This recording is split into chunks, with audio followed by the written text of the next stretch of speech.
Good evening students. आज हम education के सेकंड पार्ट में एजुकेशन मेथड एंड प्रोसेस के बारे में डिटेल में समझेंगे और एजुकेशन प्रोसेस और मेथड के बारे में डिटेल में बातें जो हैं वो ऐसा है कि इस पर्टिकुलर लेक्चर में हम ह्यूमन एजुकेशन के बारे में बात करेंगे और हम ये बात करेंगे कि लिविंग सोसाइटी में किस तरीके से ह्यूमन एजुकेशन इफेक्ट डालती है। तो हमारे पास जो मेन पॉइंट है डिस्कशन के कि ह्यूमन एजुकेशन है तो उसका प्रोसेस क्या होगा और दूसरा कि टीचर को क्या क्या चीज़ें एजुकेशन के टाइम दिमाग में रखनी चाहिए जो हमारे समाज में इस समय ज़रूरी है। तो इसी एस्पेक्ट में अगर हम कहें कि जो भी छोटा बच्चा होता है वो सब कुछ सीखना चाहता है, लर्न करना चाहता है और अपने बिहेवियर से हैप्पीनेस, म्यूचुअल हैप्पीनेस की कोशिश रहती है, जस्टिस हमेशा उसके दिमाग में रहती है और दूसरा म्यूचुअल प्रॉस्पेरिटी की भी भावना रहती है जो नेचुरल लॉ है हमारी लाइफ का। अब इन दोनों लॉज के होते हुए जो मदर फादर एल्डर हैं फैमिली के वो सोर्स ऑफ एजुकेशन है, दूसरा टीचर है वो भी सोर्स ऑफ एजुकेशन है, तीसरी सोसाइटी जो है वो भी पूरी सोर्स ऑफ एजुकेशन है। तो एजुकेशन जो होती है चाइल्ड में उसको लर्निंग की भावना सिखाती है और प्रोसेस टीचिंग का ऐसा होना चाहिए कि जिससे वो सिंपल नेचुरल वे में सब चीज़ें समझ सके। अगर टीचर के अंदर फीलिंग है, टीचर के ग्रेटिट्यूड की अपने चाइल्ड के प्रति और सेंस है, ग्लोरी है और इस जो हमने सारे भाव पढ़े थे तो वही भावनाओं के साथ टीचर उसको पढ़ाता है। एजुकेशन तो फीलिंग और रिलेशनशिप को मेंटेन करता है और इस काम के बाद जो टीचर और स्टूडेंट की रिलेशनशिप होती हैं वो आपस में एक दूसरे के लिए फीलिंग, ट्रस्ट, रिस्पेक्ट की होती हैं। ग्लोरी, ग्रेटिट्यूड ये सब की सब टीचर के प्रति स्टूडेंट में, स्टूडेंट के प्रति टीचर में होनी चाहिए। टीचर में एक्सीलेंस होता है और एफर्ट करता है एक्सीलेंस के लिए और स्टूडेंट इंस्पायर होता है टीचर से उसी एक्सीलेंस के लिए। तो को एक्सप्लोरर प्रोसेस है और एक्सीलेंस के लिए एफर्ट करता है ये। तो ये टीचर का काम डोमिनेंस या फियर या पनिशमेंट के थ्रू एजुकेशन प्रोवाइड करना नहीं होता है। और दूसरा इसी के साथ इमिटेट होता है स्टूडेंट और फॉलो करता है। चाइल्ड अपनी लर्निंग स्टार्ट करता है पेरेंट्स के साथ। चाइल्ड जो है धीरे धीरे सब चीज़ें जैसे जैसे पेरेंट करते जाते हैं उस हिसाब से वही चीज़ें सीखता है। चाइल्ड अपनी वोकैबुलरी में 5000 वर्ड को याद कर लेता है, उनके प्रोनाउंसिएशंस वगैरह सब समझ लेता है।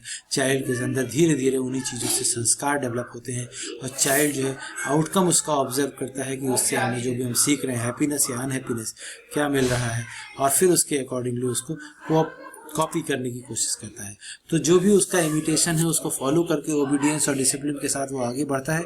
तो उसके बाद अपने अंदर एक एनालिसिस करता है कि राइट या रॉन्ग, दो तरीके के एनालिसिस का रिजल्ट आता है। तो चाइल्ड के अंदर दो तरीके के एनालिसिस के अकॉर्डिंगली स्वतंत्र एनालिसिस करने के लिए वो स्वतंत्र है। अगर वो राइट डायरेक्शन में जाता है तो सेल्फ डिसिप्लिन वाली भावना सीखता है, सेल्फ कॉन्फिडेंस आता है, नोइंग है, यही हमारा रास्ता है सही एजुकेशन का। और चाइल्ड में स्वतंत्रता की भावना है, जो भी नॉट जस्टिस है उसको समझना और integrity, guidance, discipline, right understanding, ये सारी की सारी चीज़ें चाइल्ड में और फुलफिल चाइल्ड अपने लिए और दूसरों के लिए दोनों के लिए करने की कोशिश करता है। हर नेक्स्ट जनरेशन इसी तरीके से डेवलप होती है और हारमोनी अपने अंदर, हारमोनी फैमिली, सोसाइटी और नेचर के साथ मेंटेन करने की कोशिश करती है।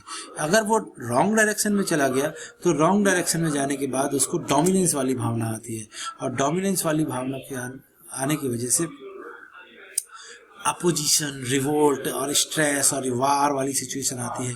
चाइल्ड परतंत्रता फील करता है और एज्यूम करता है कि वो सब जानता है जबकि वो कुछ भी नहीं जानता है और एक्सटर्नल फोर्सेस के थ्रू वो गवर्न होता है। फियर और ये सब जो इंसेंटिव्स वगैरह के साथ वो परेशान रहता है और यही चीज़ें नेक्स्ट जनरेशन में मूव करके जाती हैं। तो हर नेक्स्ट जनरेशन लेस डेवलप होती जाती है और धीरे धीरे कंडक्शंस, कोऑर्डिनेशंस आपस में सब खत्म होता चला जाता है। ये दोनों एस्पेक्ट हैं, दोनों रास्ते हैं। एक सही का रास्ता जिसमें स्व अनुशासन और आत्मविश्वास जनरेट होता है, दूसरा गलत का रास्ता है जिसमें मनमानी और द्रोह, विद्रोह, संघर्ष, युद्ध, ये वाले रास्ते हैं। और इसी से नेक्स्ट जनरेशन इधर भी बनती है, इधर से नेक्स्ट जनरेशन इधर भी बनती है। दोनों में डिफरेंसेस आने शुरू हो जाते हैं। यही यंग चिल्ड्रन इमिटेट होते हैं, प्रोसेस को ऑब्जर्व करते हैं लर्निंग के। यूथ एडल्ट डिसिप्लिन दिखाते हैं और अंडरस्टैंडिंग लर्निंग की सिखाते हैं। तो एज के अकॉर्डिंगली यंग जो होते हैं इमिटेट होते हैं, यंग डिसिप्लिन दिखाते हैं।